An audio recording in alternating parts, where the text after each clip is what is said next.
principles. And by internalize, I mean repeat them over and over until you have permanently memorized them. It is by this means of constant repetition the principle is sown into the fertile soil of the mind, where it can take root and grow by attracting to the personal self those experiences wherein is given the opportunity to act upon one's light of inner truth. 3 simple rules to live by. Rule number 1. Stop believing the lies you're daily telling yourself. It is a fact that if you tell others and yourself those little and big lies often enough, soon, very soon, they are the truth. After many years and decades of living, you won't even remember what the truth of an experience was, the way it really happened. You won't remember the character of the person you were, as you actually behaved in interacting with others. It is a fact we are continually rewriting our own history, not as it actually happened, but as we imagined that it happened. Rule number 2. Overthinking. Continual self-talk and self-other analysis judgment. The focus upon the small and busyness details of daily living is paralysis. When your daily life focus is rooted in fear and anxiety, your ability to grow into your true character self effectively comes to a grinding halt. And when you are not progressing, growing into your true character self, you are retrogressing. You are in actuality dying.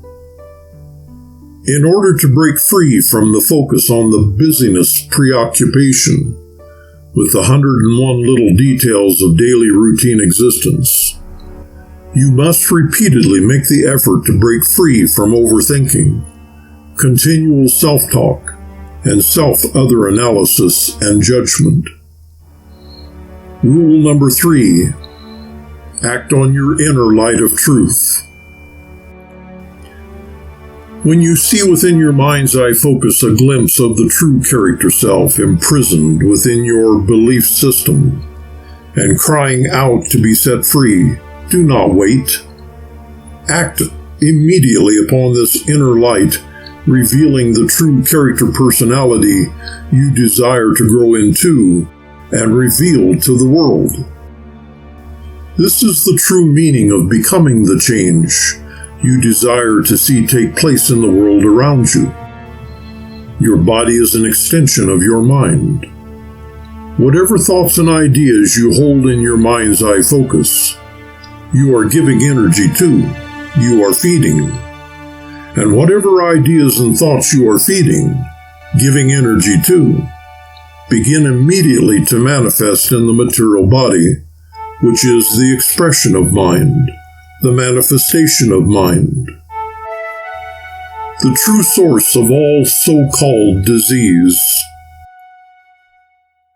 The big lie, which has been so effectively programmed into your mind, your virtual reality system of beliefs, the matrix in which the true self is imprisoned, is that you have no control over your health. What happens to you health-wise during the course of your life is a DNA roll of the dice. It's all in the genes. Within this big lie, you must turn the absolute control over your health to your medical practitioner, who then proceeds to practice medical theory, an unproven, evidence-based philosophical theory regarding disease. When you take the time to investigate the evidence of evidence-based medical theory, there is none. There is no provable medical science fact to back the claims of the whole of the poison pill treatment for the symptoms for massive profits industry.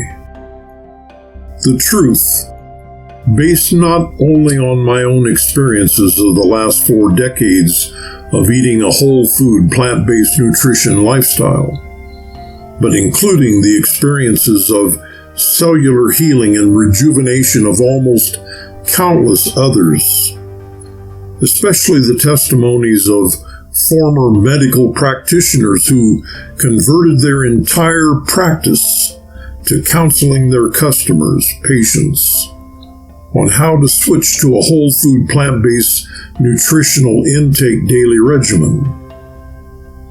And to go along with all of the many others who are living this organic living nutrition lifestyle, are there almost countless stories of losing massive amounts of excess weight and dramatically healing of their so-called diseases. The true source of all so-called disease has its root of origin in the body-brain to mind consciousness connection. What you believe is what you are now. One of the memes which has been floating around the internet on various attached images is that of what you think you become.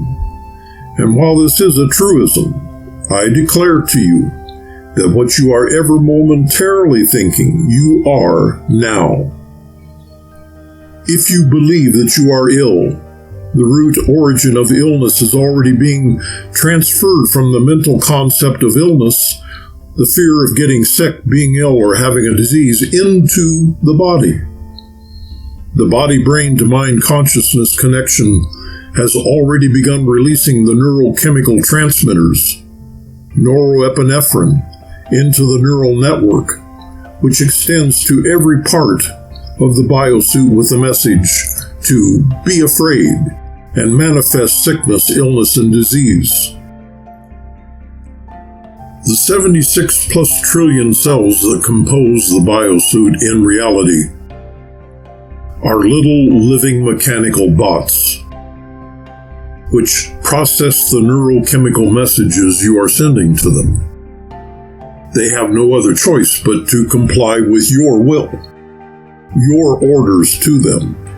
When you choose to send your trillions of cells thoughts of goodwill, optimal well-being, wholeness, wellness, vibrancy, energy, hope, peace, happiness, joyousness, gratefulness, and inner balance, your vast army of tiny little living bots are just as ready to respond and carry out your orders.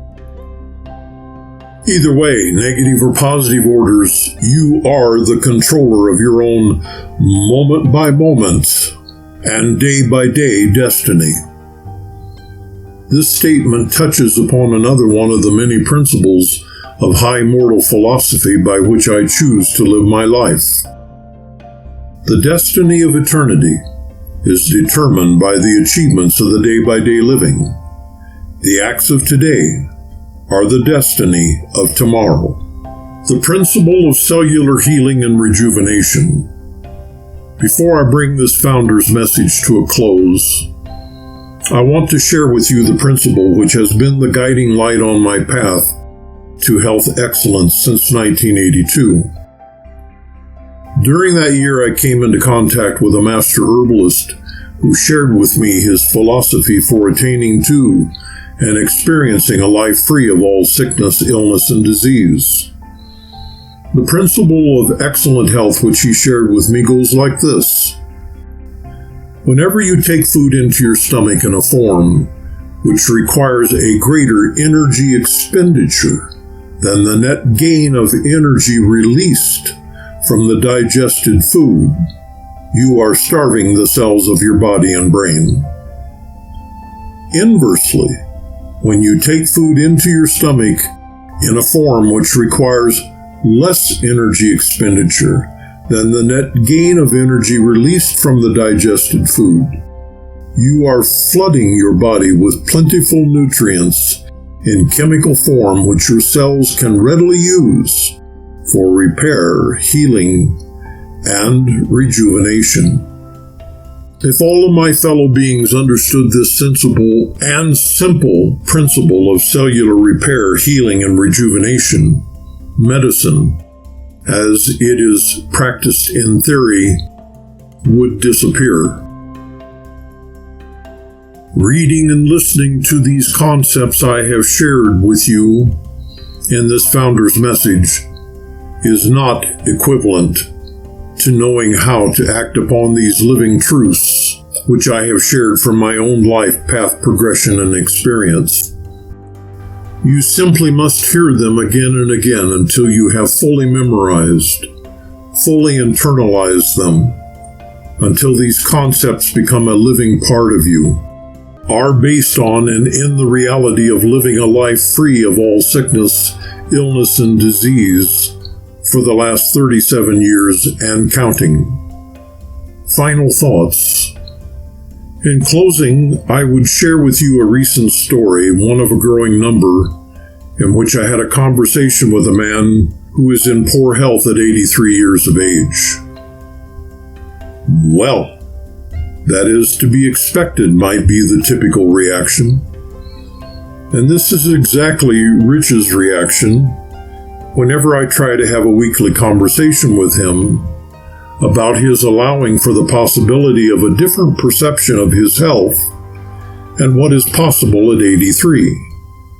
During my most recent conversation with him, I caught him off guard when I revealed to him that I had not experienced any sickness for almost 4 decades and suggested he could experience the same, even starting now in his 83rd year. He laughed and scoffed at the idea, saying to me, "Well, just wait another 10 years until you are 77. You'll see." I asked him, "See what, Rich? What if by some miracle you live on to 93, and you are still coming into the coffee shop and I'm still telling you of how I continue to experience no sickness, illness, or disease of any kind? Would you then be impressed enough to change your lifestyle from one of eating processed foods to a whole and living foods, plant-based nutrition lifestyle? I think not." He then looked quizzically at me for a few seconds and sat down to work on his word puzzle for the day. "My friend, do you have the same willful stubbornness as Rich, my acquaintance through a local coffee shop? Rich believes he has no control over his health, and whatever sickness, illnesses, and diseases have and may continue to happen to him, and likely soon, will be the fatal blow to his biosuit, ending in cellular shutdown, death. If you are not a member and are listening to this message, I greatly encourage you to stop being willfully stubborn. Act now to change your sickness, illness, and disease-causing daily processed, fast and junk food, fake foods intake of high sugar fructose, high fructose corn syrup, chemical table salt poisons, along with massive doses of preservative poisons, and take back control of your health. If you are a member, I encourage you to do the same. You now have access to the most powerful, step-by-step information available anywhere. A step-by-step plan based in reality of my personal daily health practices, not a theory. Internalize these concepts presented to you in these thoughtfully written and sequential courses. Act upon the information I am sharing with you. Take back the full control over your health as I have done for 37 years. And never look back. Never going back to your former life of eating toxin-containing foods which build up in your biosuit and inevitably manifest as sickness, illnesses, and diseases, the cellular decay of your biosuit. Thank you for staying with me and listening to this Founder's Message. It is to the mind of perfect poise, housed in a body of clean habits, stabilized neural energies, and balanced chemical function, when the physical, mental, and spiritual powers are in triune harmony of development, that a maximum of light and truth can be imparted with a minimum of temporal danger or risk to the real welfare of such a being. The Urantia Book.